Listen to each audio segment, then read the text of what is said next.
बच्चों, तात्या टोपे का लेसन है जिसमें तात्या टोपे के बारे में बताया है। पात्र है नेपियर, मेड, गुप्तचर, मानसिंह, विक्रम सिंह, प्रहरी, तात्या और प्रतिहारी। इसमें नेपियर है जो तात्या का पीछा कर रहा था 1 वर्ष से पकड़ने के लिए। मेड कह रहा था कि उसको पकड़ना आसान नहीं है। नेपियर और मेड दोनों आपस में बातें कर रहे हैं कि किसी तरह उसको पकड़ना होगा, सैनिक पीछे लगानी होगी, सैनिक शक्ति कैसे भी करके। तो नेपियर भी बोल रहा है कि ऐसा मतलब इतनी सेना लगा ली और पकड़ में नहीं आ रहा, ये भी सोचने की बात है। तो मेड बोल रहा है कि वो बहुत देश प्रेमी है, योद्धा है, वीर है, बहुत उसकी वाणी में भी ऐसी शक्ति है कि वो अपनी वाणी से सेना भी बना लेता है, अगले वाले के भी जोश भर देता है, देश प्रेम की शक्ति भर देता है। और उधर से फिर ये गुप्तचर का प्रवेश होता है। गुप्तचर अपनी बातें लेके आता है, गुप्त बातें जो वो उसको पता लगता है। तो वो बोलता है कि तात्या मानसिंह के संरक्षण में है, जो मानसिंह नरवर के राजा है उनके संरक्षण में है, और मानसिंह देगा नहीं। वैसे बोल रहा मानसिंह हमें नहीं सौंपेगा तात्या को। मानसिंह ने उनको संरक्षण दे दी है। और सरकार के लिए तात्या टोपे एक राजद्रोही है, तो राजद्रोही पकड़ने का उनको कहा है। तो मेड और नेपियर अपनी षड्यंत्र रचा रहे, कोई ना कोई योजना बनाई जाए, जैसे भी करके तात्या को पकड़ा जाए। इधर से बच्चों शुरू होता है दूसरा दृश्य, जिसमें मानसिंह अपनी सभा में बैठे हैं, अपने मंत्रियों के साथ में, और वो बातचीत कर रहे हैं कि बता रहे हैं कि हमने ये तात्या टोपे की संरक्षण का, उनके पूरे ध्यान रखने का पूरा प्रबंध कर दिया है, और बहुत अच्छे से ख्याल रखना होगा क्योंकि वो एक देश प्रेमी है। वैसे तो वो संरक्षण में किसी के आने वाला नहीं है, पर तबीयत खराब है इसीलिए संरक्षण में है। तो उसका किसी भी तन मन धन किसी भी तरह से उसकी रक्षा करनी होगी, उसको मतलब सरकार को नहीं सौंपना है।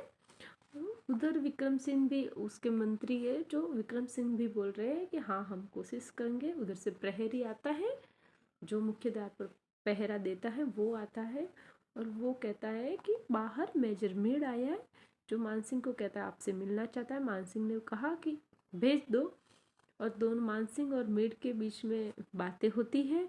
वो मेड है जो तात्या तोपे को सौंपने के लिए कह रहा है कि मुझको सौंप दो, सरकार को सौंप दो, आपको राजकर से मुक्त कर देंगे, आपको इनाम से विभाजित करेंगे, आपका एक राज्य को स्वतंत्र राज्य बना दिया जाएगा।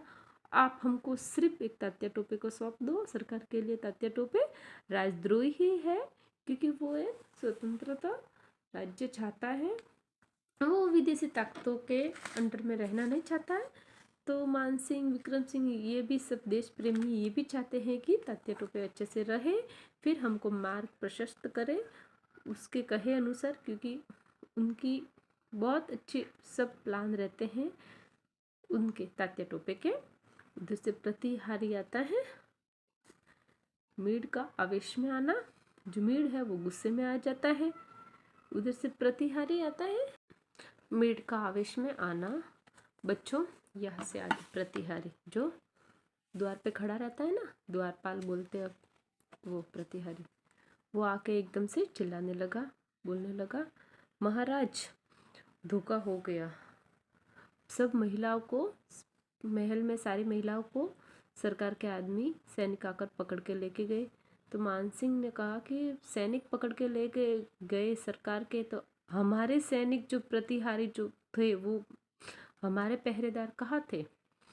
तो द्वारपाल ने बोला प्रतिहारी ने कि आपके सगे संबंधी नारायण देव वो भी साथ में आए थे सैनिकों के, उन्होंने हमारे पहरी हटाते उनके सैनिक लगा लिए सरकार के, और उनको घुसने दे दिया सरकार के सैनिकों को।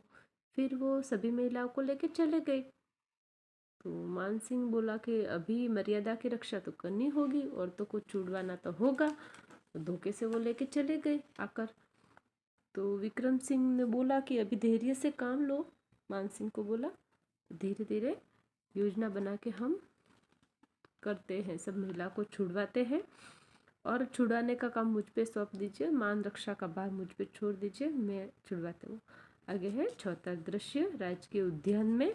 उधर विक्रम सिंह ने बोला था ना कि मैं छुड़वा दूंगा, तो वो बोला कि मैंने छुड़वा दिया सब औरतों को, और वो उन इसलिए पकड़ के लेके गए ताकि वो महिलाओं को पकड़ने के बाद में तात्या टोपे को पकड़ सके। और उन्होंने ऐसा किया भी। तो विक्रम सिंह ने कहा कि हम जानते वो इसीलिए आए थे सरकार के सैनिक, ताकि तात्या टोपे को पकड़ सके। फिर हमने भी एक योजना बनाई, औरतों को छुड़वा लिया, और उसकी जगह पे हमने तात्या टोपे की जगह हमने उन्होंने तात्या टोपे की मांग की, तो तात्या टोपे की जगह उनको दूसरे सैनिकों को सरकार के हवाले कर दिया। सरकार के हवाले दूसरे सैनिक को कर दिया। तो तात्या टोपे को अच्छा नहीं लगा कि दूसरे सैनिक को मेरा नाम बता के ये तात्या टोपे है करके सरकार को वो एक सैनिक सौंप दिया। तो उसकी कुर्बानी हुई। तो मेरे ऊपर कलंक है कि मेरे लिए तात्या टोपे को पकड़ने आए, उसकी जगह आपने विक्रम सिंह ने और मान सिंह ने मिलके उस सैनिक को दिया, और उस सैनिक की कुर्बानी हो गई। तो बोला मान सिंह ने कि आप धैर्य रखिए, अभी उस सैनिक की कुर्बानी व्यर्थ चली जाएंगी, इसलिए आप तात्या टोपे को बोला कि आप सरकार के पास जाकर मत कहना कि मैं तात्या टोपे हूँ, अपना समर्पण मत करना उनके सामने, नहीं तो उस सैनिक की कुर्बानी व्यर्थ चली जाएंगी। और विक्रम, तात्या टोपे और मान सिंह तीनों ने मिलकर धैर्य से आगे की योजना बनाने की सोची। और तात्या ने कहा कि शक्ति के अभाव में, मतलब सैनिक कम है, तो धैर्य से सोचना होगा। तो मान सिंह और तीनों ने मिलके, मान सिंह, विक्रम सिंह तीनों ने मिलके सेना तैयार करने की सोची। और सैनिकों को हम युद्ध की शिक्षा देते हैं, आगे क्या करते हैं योजना बनाते हैं। और सब ने कहा हम तैयार हैं, तात्या टोपे को आप योजना बनाइए, अपने देश प्रेम के लिए योजना बनाइए, और अवसर आने पर हम देश की एकता को एक सूत्र में बांधने। बाद में तात्या टोपे का सबने साथ दिया, सबने अपनी वाणी से सबको दिल में देश प्रेम जगाया, और सबने मिलके स्वतंत्रता संग्राम में हिस्सा लिया, और बहुत जबरदस्त संघर्ष भी किया, और उस सैनिक की आत्मा की शांति की प्रार्थना की।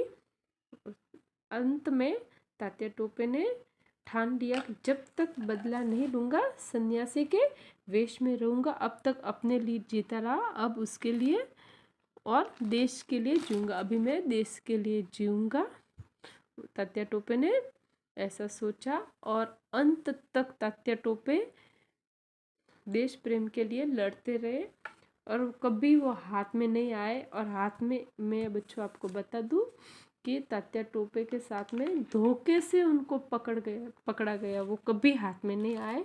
धोखे से पकड़ कर उनको देशद्रोही घोषित करके उनको फांसी दी गई, वो कभी सरकार के हाथ में नहीं आए, जंगल में सोते हुए उनको पकड़ा गया था। अब